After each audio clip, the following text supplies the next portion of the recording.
નમસ્કાર દર્શક મિત્રો, આજે મહાભારતની આગળની કડીમાં તમારા માટે એક કોયડો ઉભો કરવાનો છે. તમે તમારા સ્ક્રીન પર જોતા હશો શ્રી કૃષ્ણ મધુસૂદન અને સાથે પાંડવોની માતા કુંતી. મહાભારતમાં શ્રી કૃષ્ણ અનેક રોલ ભજવે છે. અર્જુનના એ સખા છે, દ્રૌપદીના પણ એ સખા છે.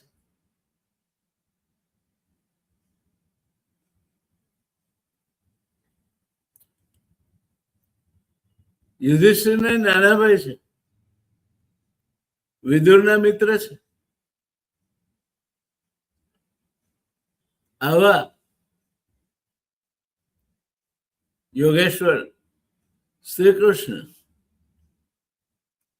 સ્વાભાવિક છે, વસુદેવજીના પુત્ર છે. મા દેવકી અને વસુદેવજીનું સંતાન. મા જશોદા અને નંદ બાબાના ત્યાં હસી રમીને મોટું થયું.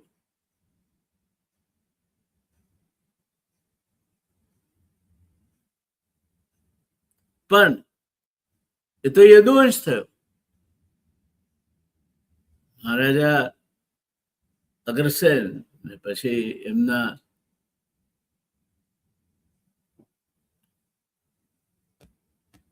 વાસુદેવ, શ્રી કૃષ્ણ વાસુદેવ. આપણે ધૂન ગઈએ તો પણ ગઈ એ જ રીતે ગઈએ છે. શ્રી કૃષ્ણ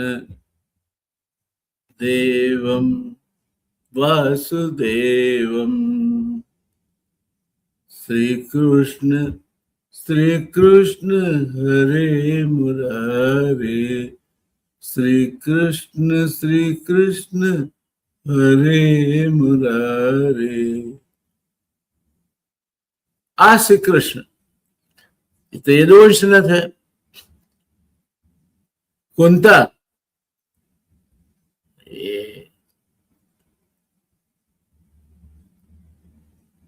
વિષ્ણુ પિતામહના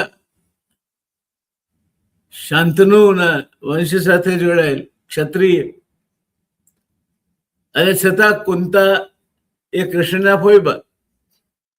મને દોસ્તો કોઈ કહેશો ખરા તમે આ એક યાદવ, એક ક્ષત્રિય અને એના ફોઈ તરીકે કુંતા કઈ રીતે હોઈ શકે? શું આ મનની માનેલી ફોઈ હતી? શું કૃષ્ણ એ કુંતાના મનના માનેલા ભત્રીજા હતા? શું છે આ બધી ગરબડ? કઈ ખ્યાલ આવે છે તમને? તો એ સમજવા માટે જરા ઊંડા ઉતરવું પડશે.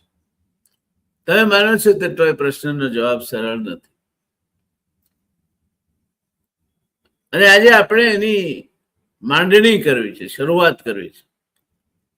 જવાબ તો આજે નથી જ મળવાનો, કે મળશે. જોઈએ, તમારી ધીરજ રાખીને તમે લાગેલા રહેશો તો ક્યારેક ને ક્યારેક જવાબ તો મળશે જ.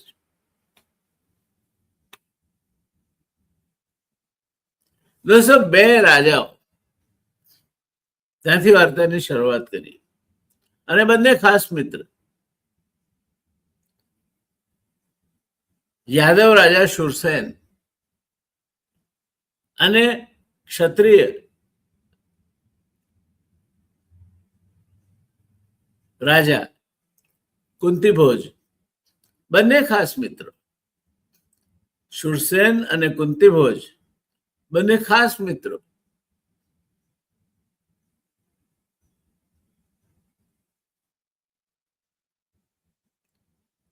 બંનેને એકબીજા વગર ચાલે નહીં.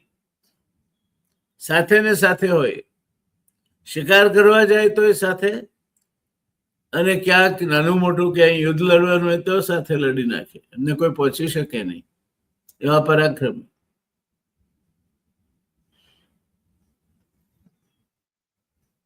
તો તો એક દિવસ આ બંને મહાનુભાવો કુંતીભોજ અને શૂરસેન મૃગયા રમવા જાય છે અને ત્યાં એમનાથી એક અપરાધ થઈ જાય છે.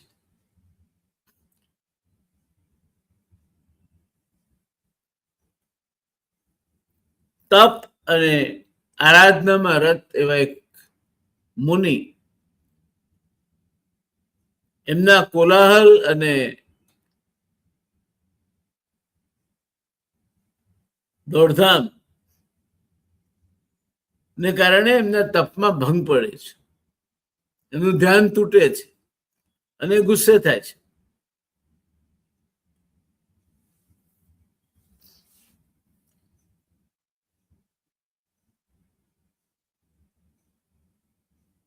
ગુસ્સે થયેલા એ મુનિ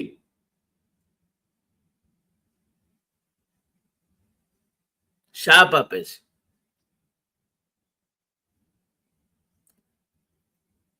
જાઓ, હું તમને શ્રાપ આપું છું કે તમારા બેમાંથી એકના ત્યાં સંતતિ નહીં પેદા થાય.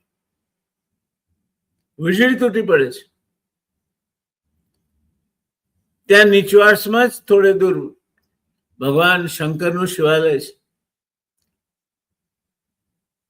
બંને મિત્રો ત્યાં જાય છે, ભગવાન શિવની આરાધના કરે છે. ઋષિની પણ એમણે ક્ષમા યાચના કરી છે, પણ ઋષિએ કહ્યું કે શ્રાપ તો અપાઈ ગયો, એટલે હવે એનું નિવારણ નથી.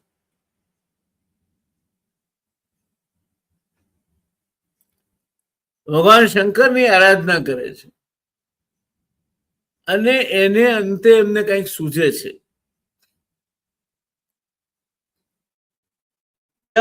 ભગવાન પાસે જે જલપાત્ર પડ્યું છે એમાંથી આચમનીથી બંને જણા પોતાની જમણા હાથની હથેળીમાં અર્ઘ લે છે સંકલ્પ મૂકવા માટે, અને સંકલ્પ મૂકે છે કે અમારા બે મિત્રોમાંથી જેને ત્યાં સંતાન થશે પહેલું, એ સંતાન 12 વર્ષનું થશે ત્યારે અમે બીજાને સોંપી દઈશું, એટલે નિસંતાન ન રહે.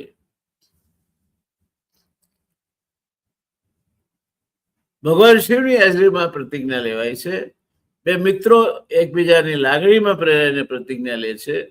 ઋષિ એમનો શાપ વ્યર્થ કરી શકે તેમ નથી, એના બીજા કોઈ ઉપાયો નથી, માટે આ પ્રણ લે છે. અને એમ આ આખું પ્રકરણ આગળ વધે છે. હવે કાળનું કરવું ને શૂરસેનના ત્યાં પુત્રી જન્મે છે. એ પુત્રીનું નામ રાખે છે પૃથા. શૂરસેનનું સૌથી મોટું સંતાન એટલે આ પૃથા. ત્યાર પછીનું સંતાન એટલે વાસુદેવ.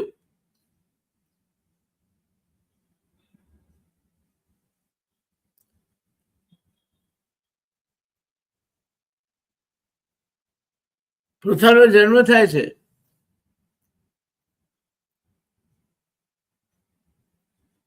શૂરસેનના ત્યાં આનંદ મંગળ વધાઈ રહ્યા છે, એના મનમાં ઊંડે ઊંડે દુઃખ છે કે 12 વર્ષની આ કન્યા થશે ત્યારે મારા કાળજાના કટકાને મારે કુંતી ભોજને સોંપી દેવો પડશે. કુંતી ભોજ પણ આવે છે હરખ કરવા, રાજીપો વ્યક્ત કરે છે. પેલી બાળકી જાણે સંયોગવશ એને ઓળખી ગઈ હોય એની સામે મરક મરક મરકે છે. પ્રેમથી કુંતી ભોજ એના માથે હાથ ફેરવે છે. એને દીર્ઘાયુના યશસ્વી બનવાના આશીર્વાદ આપે છે. એને અખંડ સૌભાગ્યવતી નું વર આપે છે. અને બે એક દિવસ શૂરસેનની મહેમાનગતિ માણીને એ પાછો પોતાના રાજ્યમાં જતો રહે છે. સમયને કેમ વાર લાગે છે દોસ્તો? સમયને વાર નથી લાગતી ને અમે દીકરીને મોટી થતા વાર નથી લાગતી. હજુ નાનકડી દીકરી ઢીંગલા ઢીંગલી રમતી હોય, એ ક્યારે મોટી થઈ જાય ને ક્યારે તમારી ખબર રાખતી થઈ જાય, પપ્પા તમે જમ્યા કે નહીં.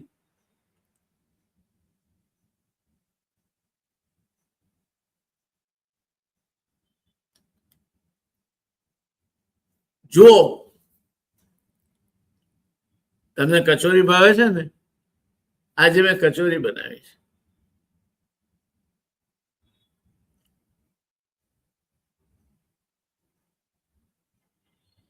દીકરી છે વાલનો દરિયો છે, કાળજાનો કટકો છે.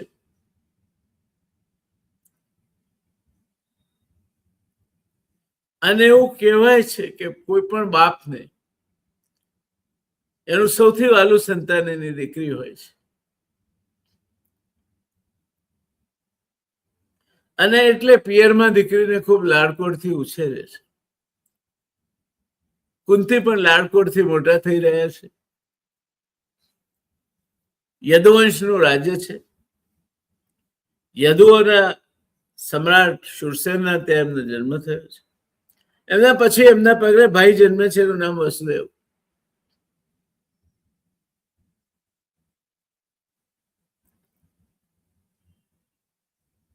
જેના આગળ જતા લગ્ન થાય છે દેવકી સાથે. દેવકી એ કંસની બેન. મગધરાજ કંસ એની બહેન દેવકી, એની સાથે લગ્ન થાય છે વાસુદેવને. એવડી અલગ કથા છે, આજે નથી કહેવી, એટલે આપણે એટલે અટકીએ.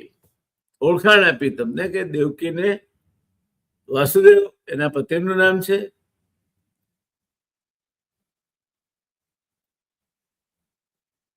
કંસ એનો પિતા છે, ભાઈ છે. સોરી, કંસ એનો ભાઈ છે. અને પોતાના બેનને બનાવીને કારાગારમાં નાખે છે એટલા માટે કે આકાશવાણી થઈ હોય છે કે આનું 8મું સંતાન તારો મદ ઉતારશે. પણ મેં કહ્યું તેમ અહીંયા આપણે આટલે અટકીએ. બીજું કુંતી મોટી થઈ રહી છે. કુંતીને આપણે પૃથા કહીશું, એનું નામ પૃથા છે. પૃથા મોટી થઈ રહી છે. અનેક પ્રકારના લાડકોડમાં એ ઉછરી રહી છે. શૂરસેન એનું વિશેષ ધ્યાન રાખે છે. એના માથે અઢળક વાલ ઢોળાયા કરે છે. એને ખબર છે કે આ 12 વર્ષ જ મારી સાથે રહેવાની છે. અને પછી એ દિવસ આવે છે. એ દિવસે જે વચન ભગવાન શિવના સાનિધ્યમાં બે મિત્રોએ એકબીજાને આપ્યું હતું, એ વચનને અનુરૂપ યાદવરાજ શૂરસેન પોતાની લાડકી, પોતાની વાલસોઈ, પોતાનું જ્યેષ્ઠ સંતાન એવી કુંતીને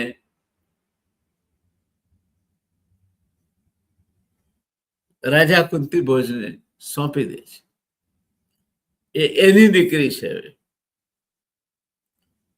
અને કુંતી પણ સમજણી થઈ છે. 12 વર્ષ છે તો દીકરી બધું ઘણું સમજતી થઈ જાય છે. એટલે કુંતીને લાગે છે કે હવે ઓળખાણ મારી આ જીવન જો કુંતી ભોજ સાથે મારા પિતા તરીકે જોડાવાની હોય તો પૃથાને મારે શું કરવી છે એ પૃથા ને વિચારે પાડે છે. કુંતી ભોજની પુત્રી છે, તેનું નામ પડે છે કુંતી. હવે ખ્યાલ આવ્યો, વાસુદેવની સગી બેન પૃથા, એ પૃથા વચન પ્રમાણે જાય છે કુંતી ભોજના ત્યાં અને નામ બદલાય છે કુંતી. હવે એક ક્ષત્રિય છે, પણ કુંતી અને વાસુદેવ સગા ભાઈ બેન, અને વાસુદેવનો પુત્ર એટલે શ્રી કૃષ્ણ શું થાય? કુંતીનો ભાઈનો દીકરો શું થાય? ભત્રીજો થાય ને. અને બાપાની બેન શું થાય? ફોઈ થાય. એટલે કુંતી ભોજની પુત્રી કુંતી એ ભલે જે નામથી ઓળખાય, ભલે જે વચનોના કારણે એને સુરસેનથી જુદા પડવું પડ્યું છે, જે નિયતિ એના માટે લખ્યું છે તે, પણ એ શ્રી કૃષ્ણ વાસુદેવની ફોઈ છે, સગી ફોઈ છે. વાસુદેવ શ્રી કૃષ્ણના પિતા, કુંતીના નાના ભાઈ છે.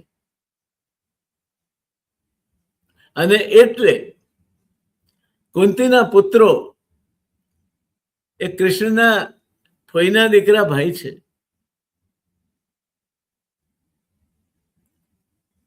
એમાં કર્ણ પણ આવી જાય. કર્ણની વાર્તા જરા જુદી છે, આપણે કરીશું અલગથી. પણ આજે મેં તમને સમજાવ્યું દોસ્તો કે કુંતી કઈ રીતે કૃષ્ણની ફોઈ થાય. સમજી ગયા છો તમે?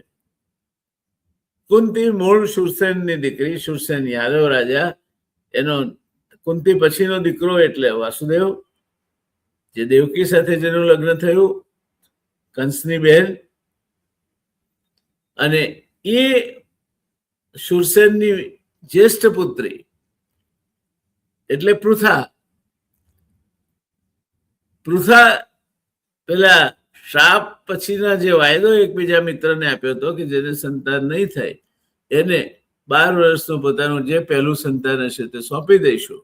એટલે પૃથા કુંતી ભોજને સોંપાઈ જાય છે. એનું નામ પડે છે કુંતી. એ ક્ષત્રિયાણી બને છે. પણ એના કારણે કૃષ્ણની ફોઈ નથી મટી જતી. પાંડવો કૃષ્ણના ફોઈના દીકરા ભાઈ નથી મટી જતા. આ સંબંધોની નાજુકતા સમજવા જેવી છે. હજુ તો બીજી પણ ઘટના ઘટવાની છે કુંતી સાથે, જે મહાભારતના આખા કથાનકમાં એક સ્ટોરી મેં એક ઓર ભી ટ્વિસ્ટ है તરીકે તમારા સામે મૂકવાનો છે. કુંતીના લગ્ન નથી થયા. કુંતી ભોજના ત્યાં ઉછરી રહી છે. અને ત્યાં એક દિવસે મહામુનિ દુર્વાસા એ કુંતી ભોજના મહેમાન બને છે. સ્વસ્તિ કલ્યાણમ, સ્વસ્તિ વચન આપીને એ આશીર્વાદ આપે છે કુંતી ભોજ. કુંતી એમની ખૂબ પ્રેમથી આગતા સ્વાગતા કરે છે. અને કુંતીની સેવાથી, એના પ્રેમથી, એની પવિત્રતાથી, એના અહોભાવ ભર્યા એમના પ્રત્યેના ભક્તિભાવથી મહામુનિ દુર્વાસા ખુશ થઈ જાય છે. એ કુંતીને એવી કોઈક વસ્તુ આપે છે કે જે હવે મહાભારત જેના પર રચાવાનું છે એના પાયામાં આવવાની છે. અને એની ચર્ચા આપણે આજે નહીં કરીએ.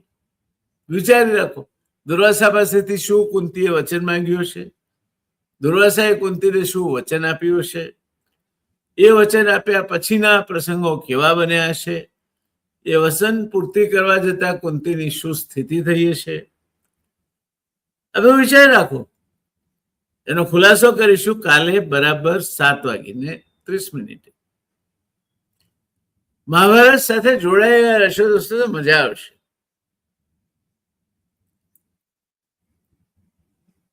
હું તમારો મિત્ર જયનારાયણ વ્યાસ તમને મહાભારતની એક એકથી ચડિયાતી કથાઓ એના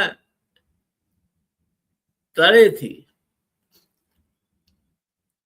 દરિયાની તળેથી જે મોતી બસરાના પાકે એમ એક એક મોતી, એક એક શીપ તમારી સામે ખુલ્લી કરી અને મોતી તમારા ચરણોમાં. આપણે મહાભારતને આગળ વધારીશું, સમજીશું અને એ પણ સમજીશું કે જ્યારે તમે વચન આપો છો ત્યારે તમે ક્ષુબ્ધ છો,